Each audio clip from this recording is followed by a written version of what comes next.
Wave packet बनने के सिद्धांत के साथ हमने हेज़ेनबर्ग अनिश्चितता का सिद्धांत परिभाषित किया था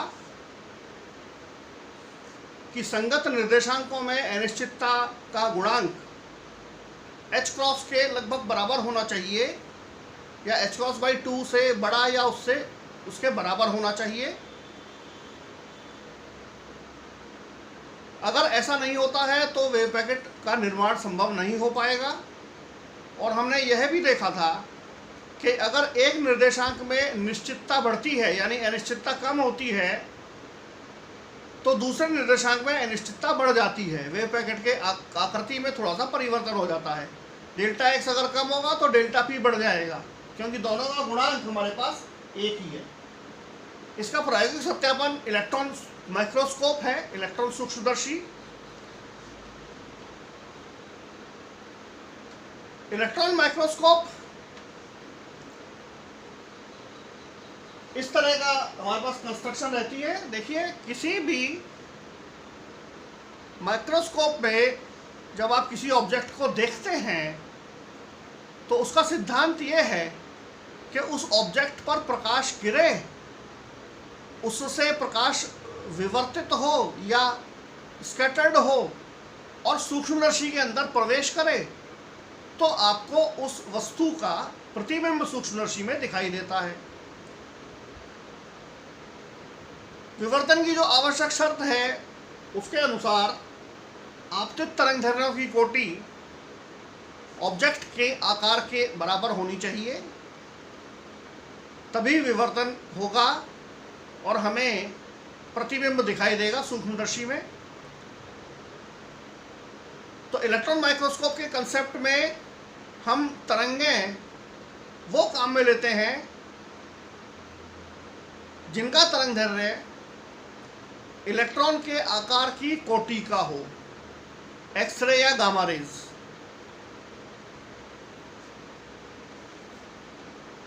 ये इलेक्ट्रॉन पर आपतित तरंगदैर्घ्य है।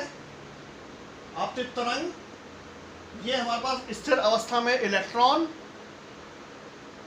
इस इलेक्ट्रॉन से प्रकीर्णन हो रहा है, स्कैटरिंग हो रही है इस तरह से।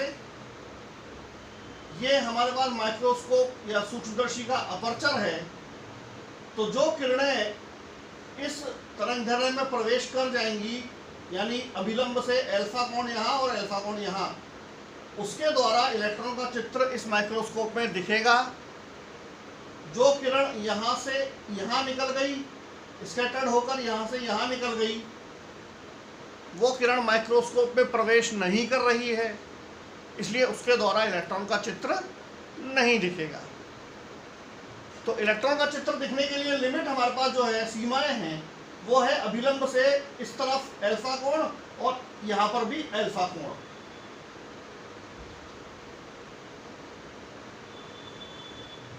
ठीक है। आपतित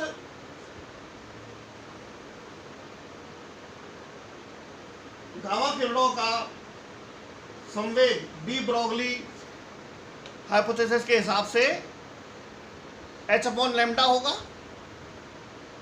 ये सिर्फ x दिशा में है।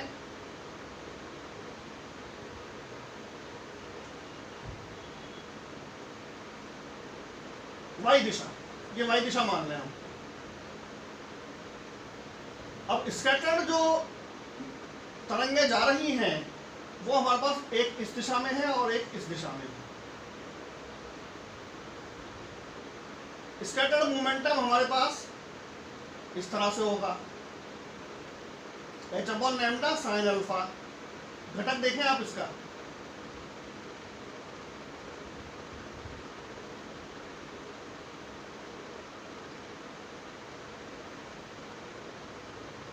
x दिशा में मोमेंटम, ये मोमेंटम है जो हमारे पास यहां से जा रहा है।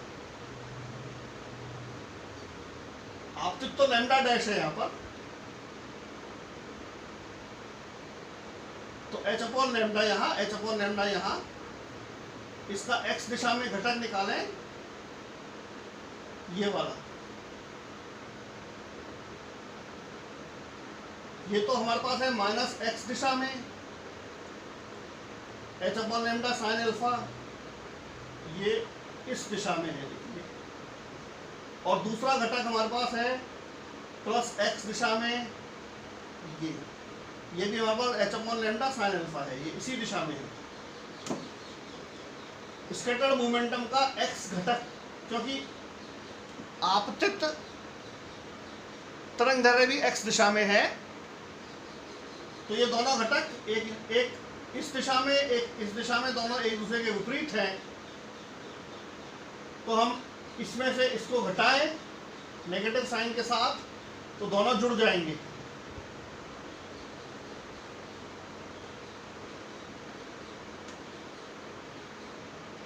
राइट, यानी मोमेंटम हमारा टोटल मोमेंटम एक्स कंपोनेंट आएगा 2h by lambda sine alpha. और हमारे पास रिजॉल्विंग पावर की परिभाषा है कि कोई भी सूक्ष्मदर्शी किन्हीं दो निकटतम ऑब्जेक्ट को अलग अलग दिखा सकता है, वो उसकी रिजॉल्विंग पावर कहलाती है। विभेदन क्षमता, यानी दो ऑब्जेक्ट पास पास हैं तो उनमें कितनी दूरी होगी जबकि सूक्ष्मदर्शी उनको अलग अलग दिखा सके। अगर उससे पास आ जाते हैं तो फिर वो दोनों ऑब्जेक्ट एक ही दिखेंगे। तो इसका सिद्धांत कहता है कि पहले ऑब्जेक्ट के केंद्रीय उच्चिष्ठ पर, विवर्तन के केंद्रीय उच्चिष्ठ पर दूसरे ऑब्जेक्ट का प्रथम निम्निष्ठ बनना चाहिए। उस दूरी तक दोनों ऑब्जेक्ट अलग अलग दिखते हैं सूक्ष्मदर्शी में। पुनः रिपीट करें, दो ऑब्जेक्ट सूक्ष्मदर्शी के सामने रखे हैं, सूक्ष्मदर्शी में विवर्तन की इमेज बनती है, जैसा हमने यहाँ देखा था, प्रकीर्णन या विवर्तन। तो विवर्तन प्रतिरूप जो बनता है ऑब्जेक्ट का, पहले ऑब्जेक्ट के केंद्रीय उच्चिष्ठ पर दूसरे ऑब्जेक्ट का प्रथम निम्निष्ठ आना चाहिए, तो दोनों ऑब्जेक्ट आपको अलग अलग दिखाई देंगे। अगर दूरी इससे कम हो जाती है तो दोनों ऑब्जेक्ट आपको अलग अलग दिखाई नहीं देंगे।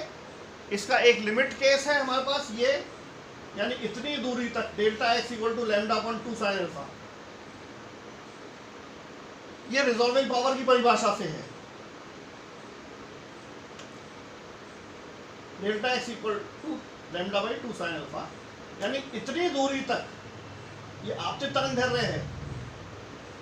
और ये हमारे पास जो एंगल है जो अंदर जा रहे हैं इसमें अपर्चर के एंगल, अगर दोनों ऑब्जेक्ट इस दूरी पर हैं, यानी इलेक्ट्रॉन की मोटाई आप देख रहे हैं यहाँ पर डेल्टा एक्स, जो हमने अनसर्टेनिटी डिफाइन की थी इलेक्ट्रॉन में, इलेक्ट्रॉन के वेव पैकेट की मोटाई डेल्टा एक्स है। तो इस दूरी तक ये रिजॉल्व होंगे और आपको इलेक्ट्रॉन का चित्र देखने को मिलेगा। इससे कम दूरी होने पर इसका इलेक्ट्रॉन का चित्र आपको देखने को नहीं मिलेगा। ये डेल्टा एक्स। अब आप delta x delta P x कर सकते हैं यहाँ से। ये हमारे पास आता है अप्रोक्सीमेटली एच के बराबर, यानी इलेक्ट्रॉन माइक्रोस्कोप में प्रायोगिक रूप से इलेक्ट्रॉन का देखा जाना संभव है। अतः हेजेनबर्ग का अनिश्चितता का सिद्धांत सही है। यह हेजेनबर्ग अनिश्चित सिद्धांत का एक उपयोग, कि हेजेनबर्ग का अनिश्चितता का सिद्धांत थ्योरेटिकली और प्रैक्टिकली दोनों सही है। Thank you.